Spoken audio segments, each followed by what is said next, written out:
Yo! I'm Vivacious Hannah. Welcome to this video.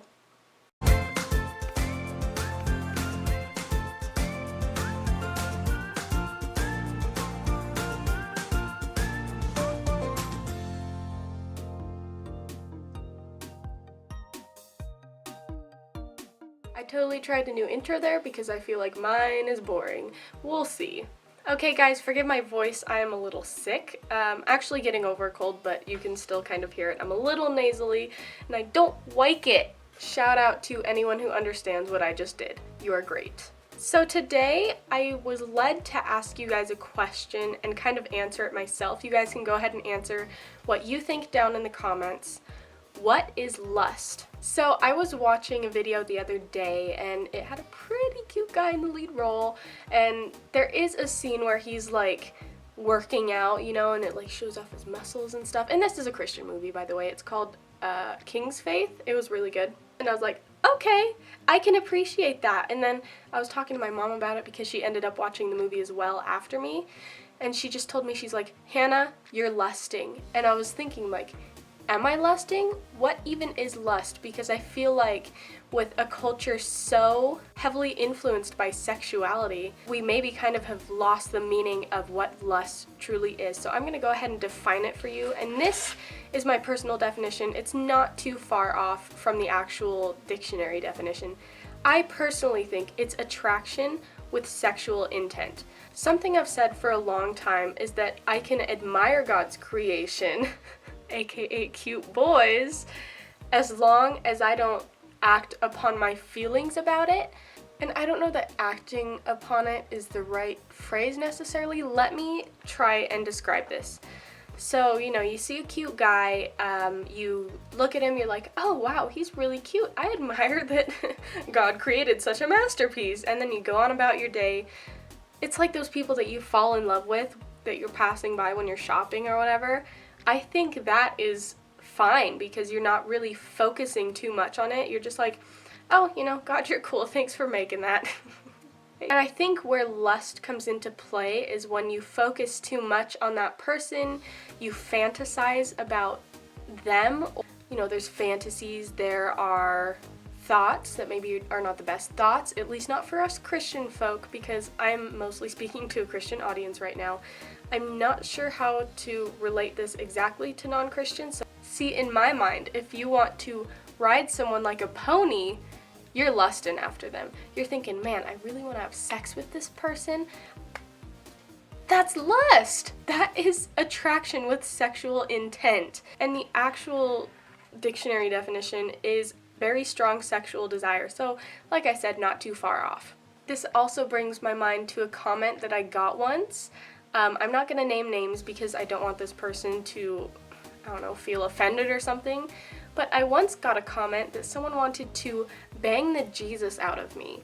I would like to keep my Jesus, thank you very much. And I actually said that. And then it went on, so I just deleted the whole thing because I don't want lustful people in my comments. No offense if you are one. That's just not something I'm okay with. Now I'm going to turn to Colossians 3:5 where it clearly lays out that this is wrong. It says, so put all evil things out of your life, sexual sinning, doing evil, letting evil thoughts control you, wanting things that are evil, and greed. This is really serving a false god. And, you know, the commandments clearly say, thou shalt have no other god before me. And if you're following your own desires for yourself, you're kind of placing yourself as a god in your life. You're like, this God doesn't seem appealing right now, but this God does, so I'm gonna praise me. I am going to give in to all my desires. That's evil. You know, it might be fun in the moment, but later it's just gonna be guilt tripping. I'm gonna read another verse, Proverbs 6:25-26. This is more geared towards the men lusting after women, but honestly it works both ways. Okay, so this is 25. Don't desire her because she is beautiful. Don't let her capture you by the way she looks at you. And I'm going to leave it with just this half of 26. A prostitute will treat you like a loaf of bread. Okay, now some of you guys are probably laughing at that. Honestly, I did it first. I was like, oh snap, you loaf of bread. Think about it. They get you, they use you up, and they leave. Because a loaf of bread, you get it, you eat it, and it's not there anymore.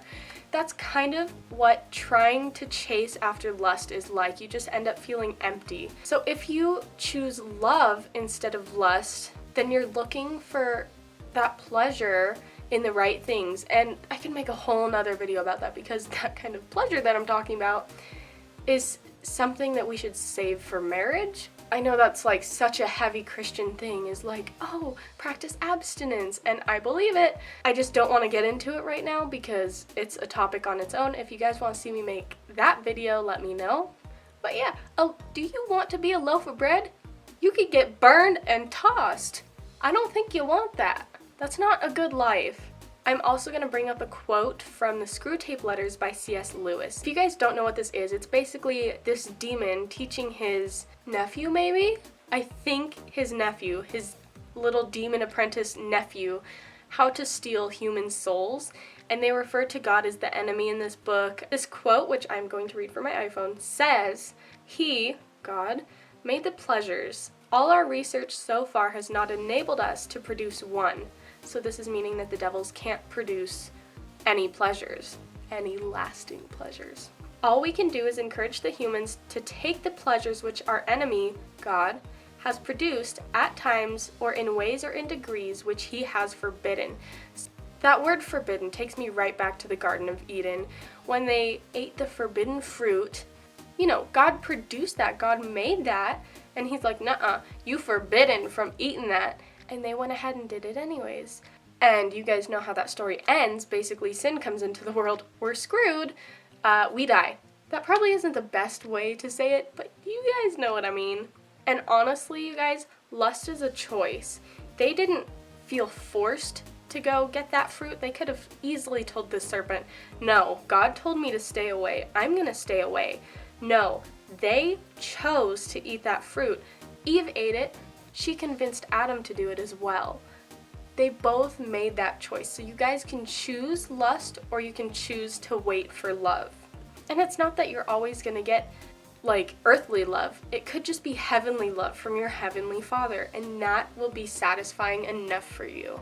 So no matter what you're lusting after, because you can also be lusting after like money or fame or power, whatever, although it has highly sexual connotations, whatever you are lusting after, don't go there, because you know it's forbidden. It's going to cause you some pain in the future, whether that is in this lifetime or whether it comes to the judgment. And God's going to look at you, he's going to look in your heart, he's going to look at what you've done with your life, at what you've been feeling. You want to be on the right side of heaven, you guys.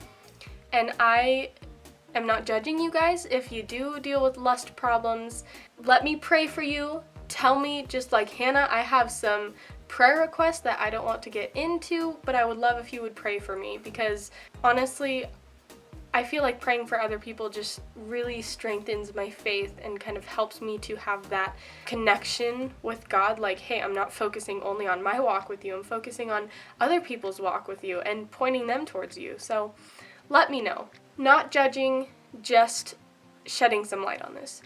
So anyways, I'm going to end the video there. I hope you guys enjoyed this video. My social media links will be down in the description. I want to talk about that for a second.